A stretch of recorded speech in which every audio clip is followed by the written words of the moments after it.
नमस्कार आप सबको स्वागत है आपका द एसएससी वॉरियर्स में। और आज का हमारा प्रमुख टॉपिक होने वाला है जो कि हमारा प्रमुख संगठन और उनके संस्थापक हैं। तो नॉर्मली इससे पहले हम कुछ टॉपिक पहले भी डिस्कस कर चुके हैं और इसमें जैसे आप डिस्कस करोगे आत्मीय समाज के बारे में, ब्रह्म समाज, तत्वबोधिनी समाज जिसकी स्थापना कब और किसके द्वारा की गई, और साथ ही साथ आप 1900 के बाद भी हम बात करते हैं जैसे गदर पार्टी आंदोलन था, स्वराज पार्टी आंदोलन था। तो ये भी एक तरह का क्या था, संगठन था, ठीक है, जो कि भारत में चलाए गए और कुछ भारत के बाहर से भी चले गए। वो सारे के सारे हम यहाँ पे डिस्कस करते हुए चलेंगे। तो यहाँ पे हमारे टॉपिक है उसको स्टार्ट करते हैं। तो सबसे पहले हम यहाँ पे क्या डिस्कस करने वाले हैं, आत्मीय समाज के बारे में डिस्कस करेंगे। आत्मीय समाज की स्थापना कब की गई थी? 1815 में। और किसके द्वारा की गई थी? राजा राम मोहन द्वारा इसकी स्थापना की गई थी। कहां पर की गई थी? कलकत्ता में की गई थी। अब यहाँ पे जैसे क्वेश्चन अगर हम बात करें कि आत्मीय समाज की स्थापना किसके द्वारा की गई, तो क्या बताओगे? राजा राम मोहन द्वारा। और कब की गई थी ये पूछा जाए तो 1815 में। कहां की गई थी? कलकत्ता में की गई थी। ठीक है, तो यहां तक तो आप बता दोगे। अब यहाँ पे हम बात करते हैं कि आत्मीय समाज जो थी इसकी स्थापना करने का क्या कारण था। आत्मीय समाज की स्थापना मूर्ति पूजा, वर्ण व्यवस्था, जातिगत कर्मकांड और दूसरी सामाजिक बुराइयों के लिए इसकी स्थापना की गई थी। जैसे हम बात करेंगे भाई, हमारा जो महाभारत का जो दौर था, हमने देखा था कि भाई जो 4 वर्ण हुआ करते थे, चारों वर्णों में क्या था, काफी ज्यादा भेदभाव था। अब यहाँ पे मूर्ति पूजा के बारे में हम बात करें कि मतलब ये समझिएगा कि इन्होंने मूर्ति पूजा की मनाही की थी। नॉर्मली इनका जो मेन मोटिव था वो ये बताना था कि भाई भगवान जो है निराकार है। समाज अलग अलग धर्मों में बटा हुआ है, अलग अलग जातियों में बटा हुआ है, अलग अलग वर्गों में बटा हुआ है, तो सबको क्या करना है? एक करना है। ठीक है, इस वजह से क्या की गई, इस समाज की स्थापना की गई थी। जातिगत कर्मकांड अगर हम बात करें कि भाई वो तो कहीं ना कहीं अभी भी प्रचलित है। और हम बात कर रहे हैं 1815 के बारे में। 1970 के दशक तक तो ये चल ही रहा था, या नहीं चल रहा था? चल रहा था। हम देखते हैं भाई जब संविधान लागू हुआ, हमारे को काफी सारे नियम कायदे दिए गए और फिर भी हम देख रहे थे आगे जाके भाई ये सारी चीजें चल रही थी। जब विवाह के बारे में बात करते हैं तो विवाह में भी जाति वगैरह देखी जाती है, तो अभी भी कहीं ना कहीं हम ये बोल सकते हैं कि प्रचलित है। और इन्हीं सबको खत्म करने के लिए आत्मीय समाज की स्थापना राजा राम मोहन द्वारा 1815 में कलकत्ता में की गई थी। इसका उद्देश्य था धार्मिक सभ्यता का प्रसार करना और धार्मिक विषय पर मुक्त चर्चा को बढ़ावा देना। मुक्त चर्चा मतलब ऐसा नहीं कि भाई तुम मेरी जाति के बारे में बात कर रहे हो, तुम मेरे वर्ण के बारे में बात कर रहे हो, तुम मेरे समुदाय के बारे में बात कर रहे हो, ऐसा कुछ भी नहीं। मतलब नॉर्मली कि भगवान क्या है, मतलब एकेश्वरवाद पर ज्यादा बोल सकते हो फोकस करना, और साथ ही साथ धार्मिक सभ्यता या फिर धार्मिक विषय पर मुक्त चर्चा करना। भाई इससे रिलेटेड जितनी भी टॉपिक हैं वो हम खुले तौर पर विचार कर पाए। उसके बाद हम बात करते हैं भाई ब्रह्म समाज। इसकी भी स्थापना, दो याद रखना है, आत्मीय समाज और ब्रह्म समाज की स्थापना एक ही व्यक्ति द्वारा की गई थी जिनका नाम था राजा राम। अब यहां पे ब्रह्म समाज की स्थापना कब की गई? 1800। ब्रह्म समाज की स्थापना में हिंदू ग्रंथों का पाठ और व्यवस्था की जाती है। अब यहाँ पे आत्मीय समाज तो हमारे को पता चल गया कि भाई जो जातीय धर्मकांड, वर्ण व्यवस्था, ठीक है, या फिर आप बोल सकते हो दूसरी सामाजिक बुराइयां, इनको अंत करने के लिए आत्मीय समाज की क्या की गई थी? स्थापना की गई थी। वहीं पे ब्रह्म समाज की स्थापना की गई, कब की गई? 1828 में की गई। अब यहाँ पे समझिएगा कि ये अब जो रिलेट कर रहा है वो हिंदू से रिलेट कर रहा है। क्यों रिलेट कर रहा है? क्योंकि देखो ब्रह्म समाज की स्थापना हिंदू ग्रंथों का पाठ और व्याख्या की जाती थी। इसमें हिंदू ग्रंथ में हमारे कभी भी ऐसा नहीं बताया कि भाई शिव जी का वर्णन किया हो, या फिर आपको जैसे हम वेद के बारे में बात करें तो वेदों में ना शिव जी का मतलब ऐसे इंद्र के बारे में बात की गई है, लेकिन वहां पे उसमें भगवान को कंसीडर नहीं किया गया है। मतलब भगवान जो वहां पे बताया गया वो प्रकृति को ही बताया गया है। जैसे हम इंद्र के बारे में बात कर रहे थे, शिव जी के बारे में बात कर रहे थे, पर्वत और जो स्टॉर्म वगैरह जो है उसमें शिव जी को कंसीडर किया गया कि भैया जो है शिव जी है। और उस समय हमारी धार्मिक बुराइयां नहीं है। जैसे हमने वेदों को भी पढ़ा था, तो वेदों में हमने कभी ये तो नहीं देखा था ना कि जातिगत व्यवस्था वहां पे बताई गई हो, वर्ण व्यवस्था बताई गई हो, ऐसा कुछ भी नहीं था। तो यहाँ पे इन्होंने ज्यादा बल दिया किस पे कि हिंदू समाज जो है वो क्या करे, हिंदू ग्रंथों का पाठ करे और हिंदू समाज को अच्छे से समझे। क्यों? अब एक और बात समझिएगा कि जब हम ब्राह्मणवादी व्यवस्था के बारे में बात करते हैं तो ब्राह्मणवादी व्यवस्था किस प्रकार थी। पहला तो हम बात करें, जैसे सेकंड में चेंज कर लेता हूं, पहला तो हम यहाँ पे बात करते हैं कि यहाँ पे जो आपका ब्राह्मणवादी व्यवस्था था, तो ब्राह्मण में क्या किया गया था? ब्राह्मण में क्या किया गया था कि भाई पहला तो ये डिसाइड कर दिया गया कि वर्ण व्यवस्था में सिर्फ ऊपर के 2 वर्ण जो हैं वो मंदिरों में अलाउ है जाने के लिए। दूसरा अगर हम बात करें कि भाई जो वैश्य हैं, वैश्य में भी अलग अलग कैटेगरी थी। कैसे कैसे कैटेगरी थी? जैसे हम बात करें, कुछ कुमार थे, कुछ शिल्पकार थे, कुछ स्वर्णकार थे, कुछ कुमार थे, कुछ अमीर थे, कुछ गरीब थे, तो उसमें भी सबको जाना अलाउड नहीं था। और चौथे, जब हम वर्ण के बारे में बात करते हैं, चौथा जो आपका शूद्र वर्ण था, ठीक है, शूद्र वर्ग में तो अलाउड ही नहीं था, मतलब उनके साथ बैठना, खाना पीना, बातचीत करना, ये तो अलाउड ही नहीं था। जैसे हम डॉक्टर भीमराव अंबेडकर के बारे में बात करते हैं, वो भी शूद्र ही थे, है ना। अब चलिए, ये तो हम बात करते हैं कि भाई ये तो सामाजिक बुराइयां हो गई जो कि समाज में चलती थी। और तीसरा अगर हम बात करें तो यहाँ पे महिलाओं को भी अलाउ नहीं था मंदिरों में जाना, महिलाओं को अलाउ था ही नहीं कभी। महिलाओं को अंदर जाना अलाउ, जैसे हम बात करें नीचे का जो दक्षिणी पार्ट है, भारत का जो दक्षिणी पार्ट है, दक्षिण में क्या हुआ कि भाई आपको पता होगा कि लगभग 12 से 14वीं शताब्दी तक हम बात करें, ठीक है, तो इसमें अलवार और नयनार का बहुत ज्यादा उदय हुआ था, है ना। अलवार और नयनार, जहां पे शिव और विष्णु की पूजा की जाती थी। अब यहाँ पे अलवार और जो नयनार दिया गया, तो यहां पर ये किसके थे भाई? विष्णु जी और शिव जी के यहाँ पे आराधना की गई, शिव जी की। अब यहाँ पे अलवार और दूसरा क्या नाम दिया गया? नयनार दिया गया। क्यों दिया गया? क्योंकि शिव जी रखेंगे और विष्णु जी रखेंगे तो ब्राह्मणवादी व्यवस्था दोबारा उसका क्या करेंगे? विरोध करने के लिए उतर जाएंगे। तो उन्होंने खुद के देवी देवता बनाए जिसे अलवार और नयनार बोला गया। चलो यहां तक तो हम बात करते हैं। तो यहां पर भी महिलाओं को अनुमति नहीं थी, क्योंकि यहां तो सिर्फ देवों की पूजा की जाती थी। हमारे हिंदू धर्म के अनुसार जैसे हम लक्ष्मी जी के बारे में बात करते हैं, पार्वती जी के बारे में बात करते हैं, सरस्वती जी के बारे में बात करते हैं, तो इनकी भी तो आराधना होनी चाहिए। तो महिलाओं ने एक नई पद्धति स्टार्ट करी जिसे क्या बोला जाता है? तांत्रिक पद्धति।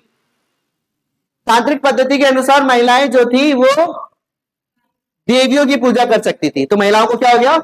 अलाव हो गया। तो इसी प्रकार आप बोल सकते हो कि ये जो धार्मिक जो कुरीतियों के बारे में बात करते हैं तो चलाई गई बाद में, लेकिन हमारे ग्रंथों में इतना सब कुछ था नहीं।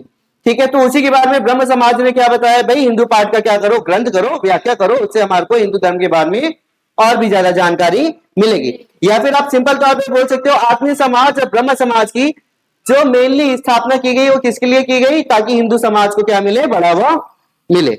ठीक है, आगे हम यहां पे बात करते हैं। यहां तक तो समझ में आ गया होगा, कोई डाउट नहीं होगा? राइट, आगे हम यहां पे बात करते हैं तत्वबोधिनी समाज के बारे में। तत्वबोधिनी समाज की स्थापना कब की गई? तो तत्वबोधिनी समाज की स्थापना कब की गई? 1817 में। और पूछा जाए भाई किसके द्वारा की गई? देवेंद्र नाथ टैगोर। ठीक है, अब यहां पे एक और चीज हम बात करते हैं भाई, स्थापना आप बोल सकते हैं देवेंद्र नाथ टैगोर, और संस्थापक जो थे कौन थे? 6 अक्टूबर 1839 में तत्वबोधिनी समाज के नाम से इसकी स्थापना की गई, जिसका नाम बदलकर तत्व, यहाँ पे पहले इसका स्टार्टअप जो था वो तत्व रंजनी सभा थी। यहाँ पे जो हम बात कर रहे हैं ना तत्वबोधिनी सभा, ठीक है, पहले यहाँ पे तत्व रंजनी है, यहाँ पर तत्व रंजनी सभा इस नाम से देवेंद्र नाथ टैगोर ने इसको स्टार्ट किया गया था, लेकिन बाद में इसको नाम बदल दिया गया। द्वारका नाथ टैगोर ने क्या बोल दिया गया इसको? तत्वबोधिनी सभा। ठीक है, अब आ गया समझ में कि पहले क्या था भाई? यहाँ पे तत्व रंजनी सभा थी, लेकिन बाद में नाम बदलकर क्या कर दिया गया? तत्वबोधिनी सभा इसका नाम कर दिया गया। आगे हम यहाँ पे बात करते हैं भाई, उद्देश्य क्या था? वेदांत और उपनिषद पर आधारित हिंदू धर्म के मानवतावादी को बढ़ावा देना। यह एक ब्रह्म समाज का ही एक क्या था? समूह था। हमने अभी ब्रह्म समाज के बारे में बात करी। ब्रह्म समाज में क्या था कि भाई हमारे जो हिंदू धर्म के जितने भी पाठ हैं उनको पढ़ो, उनको समझो, हिंदू धर्म को आगे बढ़ाओ, यही था ना। तो यहाँ पे तत्व रंजनी सभा जिसका नाम बदलकर तत्वबोधिनी सभा कर दिया गया, तो इसका भी मुख्य उद्देश्य क्या था? इसका भी मुख्य उद्देश्य था कि भाई हिंदू धर्म में जो मानवतावादी है उसको क्या दे? बढ़ावा दे। 1844 में वेदांत सीखने और युवाओं को ब्रह्म समाज सीखने के लिए तत्वबोधिनी पाठशाला या फिर यहाँ पे थियोलॉजिकल, ये थियोलॉजिकल है, थियोलॉजिकल स्कूल की क्या की गई? स्थापना की गई। अब यहाँ पे ये भी पूछा गया कि भाई थियोलॉजिकल स्कूल की स्थापना या फिर तत्वरंजनी पाठशाला की स्थापना किस कारण की गई थी या फिर क्या कारण था? तो आपको सिंपल सा बता देना है कि भाई इसका कारण ये था कि ये तो पहला तो हमारा ब्रह्म समाज से रिलेट कर रहा था। किससे? ब्रह्म समाज से रिलेट कर रहा था। ब्रह्म समाज का मुख्य उद्देश्य क्या था? कि हिंदू के जितने भी धर्म है या फिर पाठ है उसका अध्ययन करना, है ना। इसीलिए क्या किया गया था भाई? उसको बढ़ावा दिया गया। और तत्वबोधिनी समाज या फिर तत्वरंजनी समाज आप बोलो, इसका भी बोल सकते हो सेम उद्देश्य है या फिर ब्रह्म समाज से ही रिलेटेड है ये। ठीक है, तो यहाँ पे क्या था भाई? इसका नाम नहीं आप बोल सकते हो, एक स्कूल खोला गया या फिर विद्यालय खोला गया जहां पे हिंदू धर्म के बारे में पढ़ाया जाए और सिखाया जाए। यहां तक क्लियर? आगे हम यहाँ पे बात करते हैं प्रार्थना समाज के बारे में।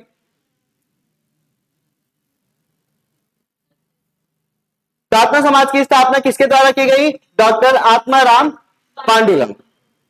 क्या नाम है? डॉक्टर आत्माराम पांडुरंग, जिनकी स्थापना कब की गई थी? 1800 एग्जैक्टली हम बात करें तो 31 मार्च 1867 में इसकी स्थापना की गई थी। और कहां पर की गई थी? बंबई में। ठीक है, यहां से भी क्वेश्चन भाई, प्रार्थना समाज की स्थापना कब और किसके द्वारा की गई? तो किसके द्वारा की गई? आत्माराम पांडुरंग द्वारा। और कब की गई? 1867 में। कहां की गई? बॉम्बे में की गई।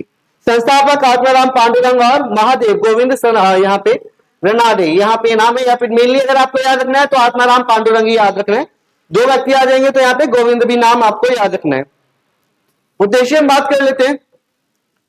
भारतीय नव जागरण के दौर में धार्मिक और सामाजिक सुधार करना। कि भाई नव जागरण का मतलब आपको पता होना चाहिए कि ये जो दौर था, अब जो भारत था वो थोड़ा सा प्रगति कर रहा था। और दूसरा हम बात करें प्रगति का मतलब, इस समय अंग्रेजों का तो आगमन हो ही गया था। अंग्रेज भी भारत को बदलने का प्रयत्न कर रहे थे, है ना। अंग्रेज भी भारत को प्रयत्न कर रहे थे। जैसे हम चार्टर अधिनियम के बारे में बात करें, चार्टर अधिनियम में यह तय कर दिया गया था, चार्टर अधिनियम में यह तय कर दिया गया था कि भाई अब से ईसाई मिशनरी जो है वो भारत में आकर प्रचार कर सकते हैं, है ना। अब लोग जो थे भाई, उनका बोल सकते हो कि उनमें कुछ ऐसी भावना उत्पन्न हुई कि वे अपने समाज को आगे बढ़ाने का प्रयत्न करें। ठीक है, तो इसीलिए आप बोल सकते हो समाजों की स्थापना की गई। और साथ ही साथ यहाँ पे नव जागरण का मतलब है कि भाई अब यहाँ पे नया दौर शुरू होगा। ठीक है, जिसमें क्या बताया जाएगा? भाई धार्मिक और सामाजिक सुधार आंदोलन किए जाएंगे। प्रार्थना समाज का मुख्य उद्देश्य है ईश्वर में विश्वास दिलाना और एकेश्वरवाद की पूजा करना। अब या तो जैसे हम यहाँ पे बात करें कि भाई हिंदू समाज के बारे में ही, किसके बारे में? हिंदू समाज के बारे में ही बात करें तो हिंदू समाज के अंदर क्या था कि भाई काफी सारे देवी देवता की पूजा की जाती थी। सारे लोग अलग अलग डिवाइड भी थे। यहाँ पे जैसे दक्षिण के बारे में अलग करें और ऊपर से उत्तर के बारे में अलग करें तो दोनों क्या है? दोनों अलग अलग है, डिवाइड है। ठीक है, तो यहाँ पे क्या था कि भाई सबको एक करना, एकेश्वरवाद में क्या करो? बढ़ावा दो। तो यहां तक समझ में आ गया होगा। तो प्रार्थना समाज की स्थापना किसके द्वारा की गई? आत्माराम। कहां पर की गई? बंबई। और कब की गई? 1867 में। होपफुली यहां तक समझ में आया होगा, कोई डाउट नहीं होगा। चलिए आगे यहाँ पे हम डिस्कस करते हैं। होपफुली यहां तक क्लियर हो गया होगा। ये बहुत ज्यादा इंपॉर्टेंट है ना। ये तो कई बार आपने सुना भी होगा। आर्य समाज की स्थापना किसके द्वारा की गई थी? किसके द्वारा की गई? दयानंद सरस्वती द्वारा आर्य समाज की स्थापना की गई। कब की गई? 10 अप्रैल 1875 में। ठीक है, स्वामी दयानंद सरस्वती। उद्देश्य हम बात करते हैं, उद्देश्य क्या था? यहाँ पे पाश्चात्य प्रभावों की प्रतिक्रिया स्वरूप हिंदू धर्म में क्या करना? सुधार करना। हिंदू धर्म में बहुत ज्यादा आप बोल सकते हो कुरीतियां तो थी, हमने बात करी। ठीक है, और साथ ही साथ भेदभाव भी बहुत ज्यादा था। तो इन्हीं सब में बदलाव के लिए क्या किया गया? आर्य समाज की स्थापना की गई। यह आंदोलन एकेश्वरवादी हिंदू सुधारक आंदोलन था। यह एकमात्र धार्मिक आंदोलन था जिसका उद्देश्य धर्मांतरण या आर्य समाज के अनुयायी ईश्वर की श्रेष्ठता में विश्वास करना था और मूर्ति पूजा का निंदा करना था। आप बोल सकते हो कि यहाँ पे आर्य समाज की स्थापना तो भाई क्या था कि भाई एकेश्वरवाद पर ये भी बढ़ावा दे रहे हैं। भाई एकेश्वरवाद को तुम क्या करो? बढ़ावा दो। दूसरा कि भाई ये क्या था? ये हिंदू सुधारक आंदोलन भी था। आगे हम बात करते हैं कि भाई यह एकमात्र धार्मिक आंदोलन था जिसका उद्देश्य धर्मांतरण या आर्य समाज के अनुयायी ईश्वर की श्रेष्ठता में विश्वास करना था। धर्मांतरण समझ रहे हो ना? धर्म में परिवर्तन करना, धर्म में परिवर्तन करना। तो इनका धर्म में परिवर्तन, अब जैसे हम यहाँ पे बात करते हैं कि भाई जब कोई नए गुरु आ जाते हैं, नई नई शिक्षा देने लग जाते हैं तो समाज बदलने लग जाता है, उनकी तरफ रुख करने लग जाता है। तो यहाँ पे जब कोई नई विचारधारा आती है, लोग उससे प्रभावित होते हैं तो उस धर्म में जुड़ते हुए चले जाते हैं, एक नया धर्म कंसिडर कर लेते हैं। फॉर एग्जाम्पल जैसे हम बौद्ध धर्म के बारे में बात करें तो बौद्ध धर्म में क्या हुआ था?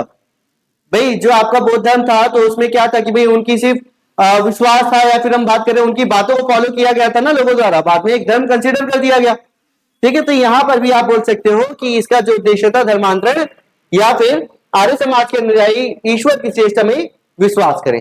और साथ ही साथ इसमें सबसे महत्वपूर्ण जो था वो तो हर किसी में ये मूर्ति पूजा की निंदा करना। आर्य समाज के अनुसार वेदों का ज्ञान ही अंतिम स्रोत है। हर एक हिंदू को इसे पढ़ना सुनना चाहिए। कैसे? देखो, एकमात्र स्रोत का मतलब है कि हमारे वेदों में कभी भगवान का उल्लेख किया ही नहीं गया, प्रकृति का उल्लेख किया गया। किसका? और सबसे ज्यादा इंद्र का उल्लेख किया गया, है ना। वर्षा बहुत ज्यादा इंपॉर्टेंट हुआ करती थी, तो इसलिए बोला गया भाई हर जगह कि हमारे को सबसे ज्यादा क्या पढ़ने चाहिए? वेद पढ़ने चाहिए। ठीक है। और एक और चीज आपको बता दी जाए कि भाई वेद जो लिखे गए वो द्वापर युग खत्म होने के बाद लिखे गए या फिर द्वापर युग के अंत में लिखे गए। क्यों लिखे गए, किसने लिखे थे ये वेद? वेद व्यास जी ने क्या लिखे थे? वेद लिखे थे। उस समय आर्य समाज था। अब वेद लिखने का मतलब चाहिए बताएं कि वेदों का जो वर्ड है जो वेद, इसका मतलब क्या होता है? इसका वर्ड होता है श्रुति, सुना गया। पहले के दौर में जब हम बात करते हैं द्वापर युग में, द्वापर युग एक ऐसा युग था जहां पर लोग बातों को सुनते थे और समझते थे, लोगों के पास बैठते थे। अब लोगों के पास समझ नहीं मतलब समय नहीं है, मोबाइल ही बहुत है उनके लिए ना, मोबाइल ही चलाते रहो, कौन बात करेगा ना, मैं बिजी हूं चल यहां से, ये सब तो चलता रहता है। तो द्वापर युग जब खत्म होने का दौर था तो वेद व्यास जी का कहना था कि जब कलयुग स्टार्ट होगा तो लोग जो है वो लोगों की बातें नहीं सुनेंगे। जिस वजह से उन्होंने क्या लिखा? वेद लिखा कि भाई आगे जाके उनको समय मिलेगा तो वेद पढ़ लेंगे। समय तो लोगों के पास है ही नहीं है ना, कलयुग चल रहा है, इतना कलयुग चल रहा है कि भैया वो अपनी खुद की स्कूल की किताब तो खोल के नहीं देखते हैं, है ना, वेद तो बहुत दूर की बात है। आगे में यहाँ पे बात करते हैं, आर्य समाज ने महिला सशक्तिकरण, विधवा पुनर्विवाह, सती प्रथा, बाल विवाह और बहु विवाह के प्रति लड़ाई लड़ी। मतलब यहाँ पर बोल सकते हो महिला सशक्तिकरण को बढ़ावा दिया, विधवा पुनर्विवाह पर जोर दिया, सती प्रथा खत्म करने का प्रयत्न किया, बाल विवाह खत्म करने का प्रयत्न किया और बहु विवाह खत्म करने का प्रयत्न किया। बढ़ावा महिला सशक्तिकरण और विधवा पुनर्विवाह और बाकी सबका अंत करने का उन्होंने प्रयत्न किया था। ठीक है,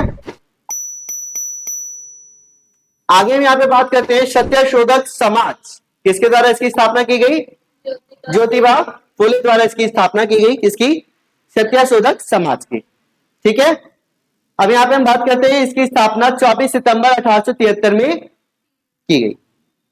ठीक है, क्वेश्चन अगर पूछे तो भाई सत्यशोधक समाज की स्थापना कब और किसके द्वारा की गई? ज्योतिबा फुले द्वारा इसकी स्थापना 1873 में की गई। और कहां की गई? पुणे, महाराष्ट्र में। बात क्लियर है यहां तक? उद्देश्य हम बात करते हैं, सुधारवादी समाज ने शिक्षा को क्या दिया? बढ़ावा दिया। भाई सुधारवादी समाज का मतलब है शिक्षा को बढ़ावा देने का मतलब है कि भाई वेदों को पढ़ो, शिक्षा को ही बढ़ावा देना है। और ये वही दौर था कि भाई जब हमारा हिंदू कल्चर चलता था, हिंदू परंपरा के अनुसार पढ़ाई चलती थी, वेस्टर्न शिक्षा तो हमारे पास थी नहीं, इतनी नहीं थी ना, क्योंकि भारतीय लोग जो थे वो वेस्टर्न शिक्षा को क्या कर रहे थे? नकार रहे थे।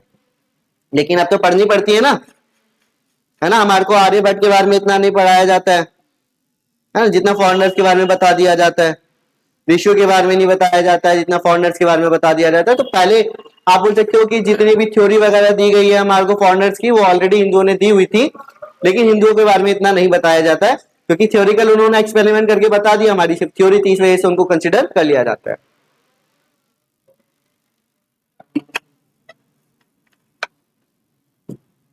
इनका उद्देश्य हम बात कर लेते भाई, सुधारवादी समाज ने शिक्षा को बढ़ावा दिया और निचली जाति या फिर बोल सकते हो वर्ण को सामाजिक अधिकार, न्याय और राजनीतिक पहुंच को बढ़ावा देने का इन्होंने प्रयत्न किया। सिंपल सा है, शिक्षा को बढ़ावा देना तो हर किसी का ही मेन उद्देश्य था। दूसरा, जैसे निचली जाति में जो वर्ण व्यवस्था थी उनको समाज में अच्छी स्थिति और राजनीतिक में भी उनको हिस्सा दिलाया जाए, इसका उद्देश्य यही था। सिंपल सा, इनका प्राथमिक ध्यान महाराष्ट्र की महिलाओं पर गया। महाराष्ट्र में स्टार्ट हुआ था तो महाराष्ट्र की जो महिलाएं थी उन पर सबसे पहले इन्होंने ध्यान आकर्षित किया। उसके बाद शूद्रों के उत्थान और समर्थन में ये इस समाज की स्थापना की गई, बोल सकते हो। ठीक है, क्योंकि शूद्रों की स्थिति जो थी वो तो हमेशा से बेकार ही रही है ना। अगर हम बोले कि भाई 1873 तो सर ये तो बात का दौर है, काफी समय बाद का दौर है, तो यहाँ पे तो खत्म हो जाना चाहिए, तो ऐसा बिल्कुल भी नहीं है।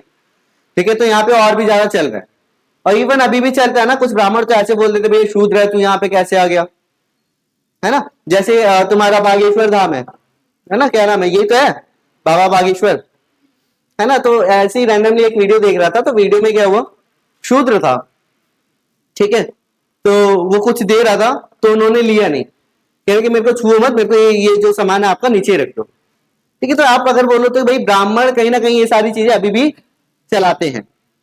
ठीक है, उनका मानना है कि भाई शूद्र जो है निचले हैं वो ब्राह्मण को छुएंगे तो अशुद्ध हो जाएंगे, है ना। चलिए आगे में यहाँ पे बात करते हैं। तो ये वाला क्लियर हो गया होगा, कोई डाउट है कि इसमें? नहीं। आगे हम बात करते हैं, तो यहाँ पे रामकृष्ण मिशन जो था वो किसके द्वारा इसकी स्थापना की गई? तो रामकृष्ण मिशन की स्थापना स्वामी विवेकानंद द्वारा की गई थी। कब की गई थी? 1 मई 1897 में, 1897 में रामकृष्ण मिशन की स्थापना की गई थी। और ये भी याद रखना है कि भाई यहाँ पे जो स्वामी विवेकानंद द्वारा इसकी स्थापना की गई थी, स्वामी विवेकानंद के गुरु का नाम क्या था? रामकृष्ण परमहंस। ठीक है, रामकृष्ण परमहंस स्वामी विवेकानंद के गुरु का नाम था। और साथ ही साथ आप बोल सकते हो कि जो स्वामी विवेकानंद थे उन्होंने ही रामकृष्ण मिशन की स्थापना की थी। उद्देश्य हम बात करते हैं, भाई इसका जो मेन उद्देश्य था वो था मोक्ष की प्राप्ति और संसार के हित के लिए कार्य करना।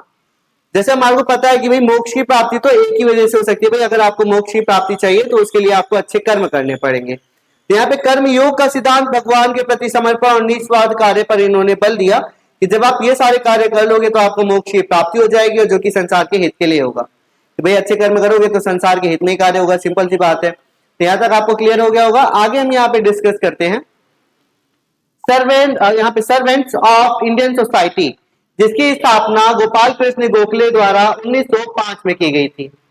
ठीक है, कब की गई थी? 1905 में गोपाल कृष्ण गोखले द्वारा सर्वेंट्स ऑफ इंडियन सोसाइटी की स्थापना की गई थी।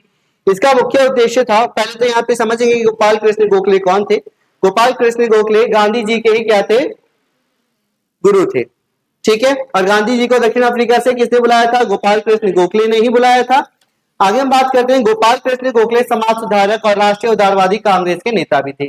उदारवादी का मतलब भाई हम यहाँ पे नरम दल से बात करें, जब यहाँ पे विभाजन हो गया था सूरत अधिवेशन में, किसका? कांग्रेस का। जब कांग्रेस का सूरत अधिवेशन में विभाजन हो गया था नरम दल और गरम दल में, तो नरम दल को जो लीड कर रहे थे वो गोपाल कृष्ण गोखले ही थे। 1905 में भारत में शिक्षा के विस्तार को बढ़ाने के लिए इन्होंने इस सोसाइटी की स्थापना की गई थी। कहां पर की थी? पुणे, महाराष्ट्र में। गोपाल कृष्ण गोखले क्या करते थे भाई, जो श्रमिक वगैरह हुआ करते थे उनको रात में शिक्षा वगैरह दिया करते थे ताकि वो भी आगे बढ़े, और देशभक्ति के लिए जो कर्तव्य हैं वो भी उनके मन में आए। जैसे हम गांधी जी के बारे में बात करें, एक चीज आपको याद रखनी है कि भाई जब हमारे देश राष्ट्रवाद की भावना कैसे पैदा हुई? राष्ट्रवाद की भावना पैदा करने के लिए फ्रांसीसी क्रांति बहुत ज्यादा इंपॉर्टेंट है। फ्रांसीसी क्रांति में ही सबसे पहले राष्ट्रवादी भावना स्टार्ट हुई थी। फ्रांसीसी क्रांति 1789 में स्टार्ट हुई थी। उसी को देख के ही भारत में भी राष्ट्रवाद की भावना लोगों के मन में जगाई गई, जिसकी वजह से हमारे को आजादी भी मिली थी। आगे हम बात करते हैं मुस्लिम लीग। मुस्लिम लीग की स्थापना किसके द्वारा की गई? सलीमुल्लाह खान, आगा खां और मोहसिन उल मुल्क द्वारा इसकी स्थापना की गई थी, लेकिन महत्वपूर्ण नाम आपको सलीमुल्लाह खान याद रखना है। इसकी स्थापना 1906 में पृथक निर्वाचन मंडल के तहत हुई। ठीक है, जिसमें मुस्लिम लीग की स्थापना कर दी गई, क्योंकि मुस्लिम लीग ही मांग कर रही थी एक ऐसे प्रांत की जहां पे सारे के सारे मुस्लिम लोग हों। ठीक है, अब यहाँ पे इसको आपको याद रखना है कि सलीमुल्लाह खान जो है प्रथम अध्यक्ष नहीं थे, प्रथम अध्यक्ष थे वकार उल मुल्क, जिन्होंने यहाँ पे अध्यक्षता की। और 1913 में मोहम्मद अली जिन्ना ने क्या किया? पार्टी को ज्वाइन किया था, मुस्लिम लीग को।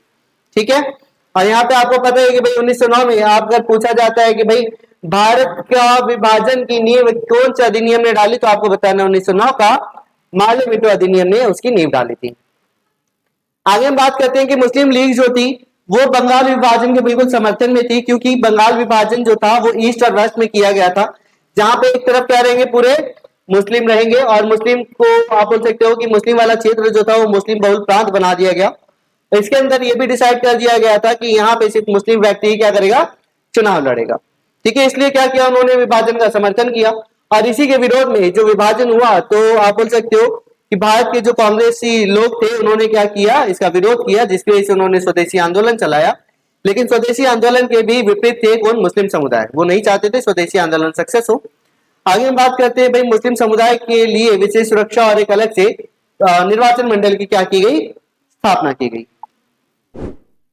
आगे हम यहाँ पे बात करते हैं गदर पार्टी। गदर पार्टी जो थी वो बोल सकते हो भारत में चली, लेकिन कहां से इसका नेतृत्व किया जा रहा था? San Francisco, UK, United Kingdom से ये चलाई जा रही थी। यहाँ पे संस्थापक आपको याद रखना है लाला हरदयाल, सॉरी यूएसए। तो यहाँ पे अमेरिका में क्या की गई थी? इसकी स्थापना की गई थी। और साथ ही साथ आप बोल सकते हो कि यहाँ पे इसको स्टार्ट किसने किया गया था? लाला हरदयाल और स्वर्ण सिंह द्वारा इसकी स्टार्टअप किया गया था।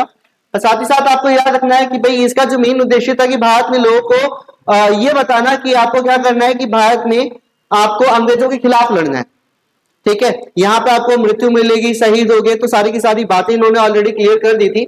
आगे हम यहाँ पे बात करते हैं, यहाँ पे गदर पार्टी में, जैसे हम यहाँ पे बात करें, गदर पार्टी चली भी थी और भगत सिंह जो आए भी थे, ठीक है, भगत सिंह जुड़े हुए थे। उसका एक कारण था जब 1928 में जो आपका साइमन कमीशन भारत में आया था, तो साइमन कमीशन जब भारत में आया तो लाला लाजपत राय की मृत्यु हो गई और भगत सिंह लाला लाजपत राय से बहुत ज्यादा प्रेरित भी थे, जिसकी वजह से वो आंदोलन में उतरे, गदर पार्टी के साथ सम्मिलित हुए। और साथ ही साथ आप बोल सकते हो कि 1914 में जो हमारा कामाघाटा मारू घटना हुई थी, बहुत ज्यादा इंपॉर्टेंट है, ठीक है। और साथ ही साथ लाहौर षड्यंत्र में ही आपके भगत सिंह थे, राजगुरु थे और सुखदेव थे, जिनको फांसी हुई थी। आगे में यहाँ पे बात करते हैं कि इस पार्टी का उद्देश्य था कि भाई एक तो ये राजनीतिक पार्टी अंतरराष्ट्रीय थी, बाहर से इसको नेतृत्व किया जाता। बाहर से क्यों? क्योंकि बाहर से इसको फंड मिल जाता था आराम से, ठीक है, जिसके वजह से वो भारत में अपनी पार्टी चला सकती थी। और इसका उद्देश्य था ब्रिटिश शासन को उखाड़ फेंकना। आगे हम बात करते हैं भाई यहाँ पर हिंदू महासभा की स्थापना मदन मोहन मालवीय द्वारा की गई। स्थापना 9 अप्रैल 1915 में हरिद्वार प्रयाग में की गई। उद्देश्य यहाँ पे आप याद रखना है कि पहले तो हिंदू महासभा का नाम 1921 में बदलकर अखिल भारतीय हिंदू महासभा कर दिया गया। यह यह महासभा हिंदू समुदाय के अधिकारों की रक्षा के लिए बनाई गई थी। आप सिंपल सा याद रखो कि जो हिंदू समुदाय था, ठीक है, उनकी रक्षा के लिए समुदाय बनाया गया, क्योंकि मुस्लिम लीग भी आ गई थी, मुस्लिम लीग अपने समुदाय के लिए कर रही थी। और यहाँ पे हिंदू महासभा का जो मुख्य उद्देश्य हो गया था वो क्या था? हिंदू समुदाय के अधिकारों की रक्षा की जाए। स्वराज पार्टी के बारे में हम बात करते हैं। स्वराज पार्टी का गठन तब हुआ था जब कांग्रेस के बहुत से नेता जो थे वो कहां पर थे? जेल में थे। 1922 में आपका चोरा चोरी घटना हुई थी और बाकी कर्मकांड की वजह से, जैसे गदर पार्टी चल रही थी, तो इसकी वजह से काफी सारे लोग जो थे जेल में थे। अब यहाँ पे चित्तरंजन दास और मोतीलाल नेहरू जैसे नेताओं ने सोचा कि हमारे को एक पार्टी बनाने की बहुत ज्यादा जरूरत है, क्योंकि अब जैसे कांग्रेस के मुख्य नेता कहां पर है? जेल में है ना। तो ब्रिटिशर्स के जितने भी कार्य हैं उनमें अड़ंगी देने के लिए कोई तो होना चाहिए। कांग्रेस को लीड करने वाला कोई महत्वपूर्ण व्यक्ति तो है नहीं, इसलिए स्वराज पार्टी का गठन किया गया। 1 जनवरी 1930 को हरिद्वार में इसका गठन किया गया। इसका उद्देश्य था कि भाई सेल्फ रूल करना, मतलब खुद ही शासन करना, स्वराज की इनकी मांग थी। परिषद में प्रवेश करके असहयोग के कार्यक्रम को अपनाना और साथ ही साथ असहयोग आंदोलन जो था उसको सफल बनाना, जो कि बहुत ज्यादा इंपॉर्टेंट था। लेकिन हमारे को पता है कि 1922 में गांधी जी ने असहयोग आंदोलन वापस ले लिया था, क्योंकि उस समय चोरा चोरी घटना हुई थी। इसका जो मेन उद्देश्य था, सरकार की नीतियों का विरोध करके उसमें अड़ंगा लगाना, जिससे उसके कार्य सुचारू रूप से ना चल सके और सरकार अपनी नीतियों में परिवर्तन करने के लिए विवश हो जाए। सिंपल सी बात है भाई, जब सरकार कार्य करेगी तो उसमें अड़ंगी दोगे तो सरकार कार्य नहीं कर पाएगी, तो उनको विवश होना पड़ेगा कार्य को रोकने के लिए। तो यही स्वराज पार्टी का मेन उद्देश्य था। स्वराज पार्टी आगे जाके किसमें मिल गई? कांग्रेस में, जिससे कांग्रेस जो थी वो अभी ज्यादा क्या हो गई? पावरफुल हो गई, है ना। जैसे चित्तरंजन दास, मोतीलाल नेहरू, काफी सारे लोग इसमें जुड़ भी गए थे। आगे हम बात करते हैं फॉरवर्ड ब्लॉक, बहुत ज्यादा इंपॉर्टेंट है, जिसकी स्थापना सुभाष चंद्र बोस द्वारा की गई। कब की गई भाई? 3 मई 1939 द्वारा, हरिद्वार। संस्थापक सुभाष चंद्र बोस। फॉरवर्ड ब्लॉक का मुख्य उद्देश्य कमजोर लोगों को आगे बढ़ाना, ताकि देश क्या हो जाए? सशक्त हो जाए। भाई अगर कमजोर लोगों का भी सहयोग मिलेगा तो देश और भी ज्यादा आगे बढ़ेगा। कैसे आगे बढ़ेगा भाई? उनके अंदर भी तो राष्ट्रवादी की भावना उत्पन्न होगी। लोगों को यही नहीं पता कि राष्ट्रवादी की भावना है क्या। जब राष्ट्रवाद की भावना आएगी तो लोग देश के साथ जुड़ते हुए चले जाएंगे, देश और भी ज्यादा सशक्त हो जाएगा। लोकतंत्र और क्रांति का प्रतीक बनाने के लिए कांग्रेस के भीतर ही इसकी स्थापना की गई थी, कोई अलग से नहीं था। तो आप बोल सकते हो फॉरवर्ड ब्लॉक की स्थापना सुभाष चंद्र बोस द्वारा कांग्रेस के अंदर ही की गई थी, जिसका मेन उद्देश्य था कि लोगों को जागरूक करना, देश के लिए सशक्त बनाना, ये उसका मेन उद्देश्य था।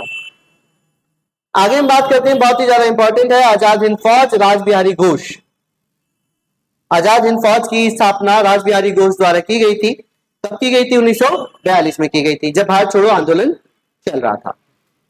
विश्व युद्ध के दौरान भारत को अंग्रेजों के कब्जे से स्वतंत्र कराने के लिए जापान की सहायता से टोक्यो में रासबिहारी ने क्या किया था? इसका गठन किया था। ठीक है, कहां पर किया था? टोक्यो में। ठीक है, अब यहां पे रासबिहारी घोष ने किसकी सहायता ली थी? जापान की। 1942 का वो दौर था जब यहाँ पे वर्ल्ड वॉर 2 चल रहा था। वर्ल्ड वॉर 2 में क्या था कि भाई अंग्रेज जो थे बहुत ज्यादा व्यस्त थे और उन्हें पता था कि वर्ल्ड वॉर 2 में ही हमारे को क्या करना है, इनमें पेश करनी है, या फिर इनको थोड़ा सा बोल सकते हो उकसाना है कि हमारे को आजादी दो। ठीक है, या तो वर्ल्ड वॉर देख लेंगे या तो भारत देख लेंगे, इसलिए इसकी स्थापना की गई। लेकिन अगर हम बात करें रासबिहारी घोष द्वारा बेशक इसकी स्थापना की गई, लेकिन इसको कमांड करने वाला व्यक्ति कौन था? सुभाष चंद्र बोस, जिन्होंने लगभग 40,000 सैनिक टुकड़ी बनाई, जिसमें पुरुष और महिला दोनों शामिल थी। लगभग 21 मार्च 1944 को आजाद हिंद फौज ने कौन सा नारा लगाया? दिल्ली चलो का नारा लगाया था। और भारत में आप बोल सकते हो कि आंदोलन बहुत बड़े पैमाने में भी चला। क्यों? क्योंकि एक तो 1942 में हमारा भारत छोड़ो आंदोलन भी चल रहा था और दूसरा आजाद हिंद फौज ने दिल्ली चलो का नारा भी लगा दिया था आगे जाके। तो फुली यहाँ तक समझ में आ गया हो, कोई डाउट नहीं है, राइट? अगर आपको कोई भी डाउट होता है तो आप कमेंट बॉक्स में अपना कमेंट कर सकते हैं भाई, अगर आपको कोई भी डाउट होता है। बाय द वे अभी के लिए वीडियो हम यहीं पे समाप्त करते हैं भाई। आज के लिए tata bye bye, see you, meet you again in next class and do not forget to subscribe this video, और sorry subscribe this channel and like this video.